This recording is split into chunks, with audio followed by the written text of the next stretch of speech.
Right now, look down. There's a pretty good chance you're wearing them.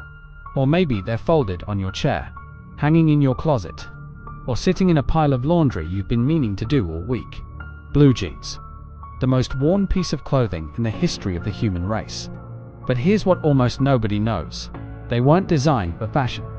They weren't made for comfort. They weren't born on a runway in Paris or a studio in New York. They were built for survival. And the man who invented them, he was just trying to stop miners from complaining about ripped pants.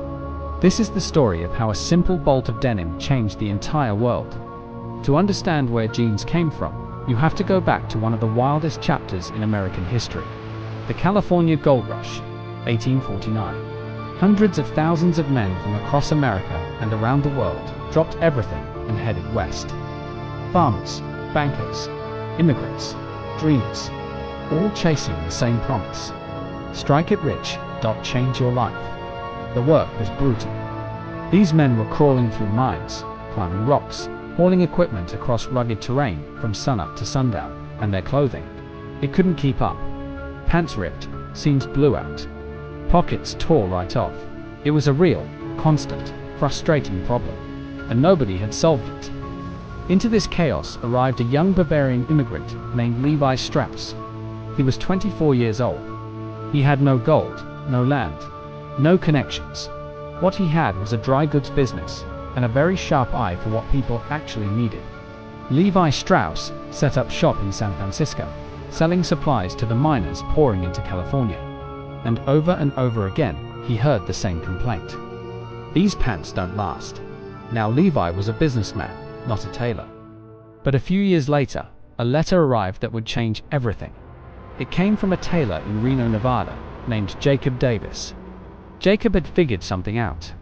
He had started reinforcing the weak points of work pants, the corners of pockets, the base of the fly, with small copper rivets. The kind used in horse blankets and harnesses. The result? Pants that simply would not fall apart. The miners loved them. Word spread fast. Jacob was getting more orders than he could handle. But Jacob had a problem. He didn't have the money to patent his idea. And he knew that without a patent, someone bigger would copy it and cut him out entirely. So he wrote to Levi Strauss and made him an offer. Partner with me, fund the patent, split the profits. Levi said yes. On May 20th, 1873, the United States Patent Office granted patent number 139,121 to Levi Strauss and Jacob Davis. The riveted work pant was officially born, and the world would never dress the same way again. For the first few decades, jeans were purely work. Cowboys wore them on cattle drives. Railroad workers wore them laying tracks across the American frontier. Farmers wore them in the fields from dawn to dusk. They were tough, affordable, and built to last. That was the whole point. But then something happened that nobody planned for: Hollywood. In the 1930s and 40s, Western films became some of the most popular movies in America. And the heroes of those films, rugged, independent, free, wore denim. Audiences across the country watched those cowboys on the silver screen and thought, I want to feel like that. And then came the teenagers. After World War II, America entered a new era. Young people had more freedom and more attitude than any generation before them. They were looking for a way to stand apart from their parents, from the rules, from the system. They found it in denim. Rebels like James Dean wore jeans in films like Rebel Without a Cause. Marlon Brando wore them in The Wild One. Suddenly, blue jeans weren't just work clothes, they were a statement.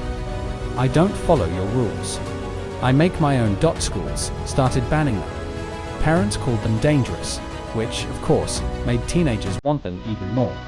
By the 1960s, jeans had crossed completely into mainstream culture, and they kept climbing. Rock musicians wore them on stage. Civil rights activists wore them marching in the streets. Artists, writers, and students wore them in protest and in celebration. Denim became the universal uniform of freedom. By the 1970s and 80s, blue jeans had gone worldwide. In Soviet Russia, where Western goods were banned, a pair of American jeans could be traded on the black market for a month's salary. People risked serious consequences just to own a pair. In Japan, vintage American denim became a collector's obsession, with enthusiasts paying thousands of dollars for original pairs from the 1800s and early 1900s. In Europe, high-fashion designers looked at blue jeans and saw not workwear, but a canvas. Calvin Klein, Versace, Armani, one by one, luxury houses launched their own denim lines. The humble miner's pant had walked straight onto the runway. Today, right now in 2025, the global denim market is worth over $60 billion. About 4 billion pairs of jeans are sold every single year. That's roughly one pair for every 2 people on the planet. All because a miner's pants kept ripping, and 2 men decided to do something about it. Here's what I love most about this story. Levi Strauss didn't set out to build a fashion empire. Jacob Davis didn't dream of becoming a legend. They just paid attention to a real problem, and then they fixed it. That's it. No grand vision. No massive investment. No marketing strategy. Just here's something people need. Here's how we can give it to them. And here's how we protect the idea long enough to let it grow. And somehow, from that simple starting point, they built something that outlived them both by over 150 years. There's a lesson in that for all of us. The biggest ideas in history rarely started as big ideas. They started as solutions to small, frustrating, everyday problems. The question is, are you paying attention to the problems around you? Because the next thing that changes the world might start in the most ordinary place imaginable. Just like a pair of pants. If this story surprised you, if you're looking at your jeans a little differently, right now, go ahead and hit that like button. It genuinely helps this channel more than you know. And if you want more stories like this, real history, real people, told the way it deserves to be told, subscribe. We've got plenty more coming your way. Until next time, stay curious, stay inspired, and never underestimate where a great idea can come from.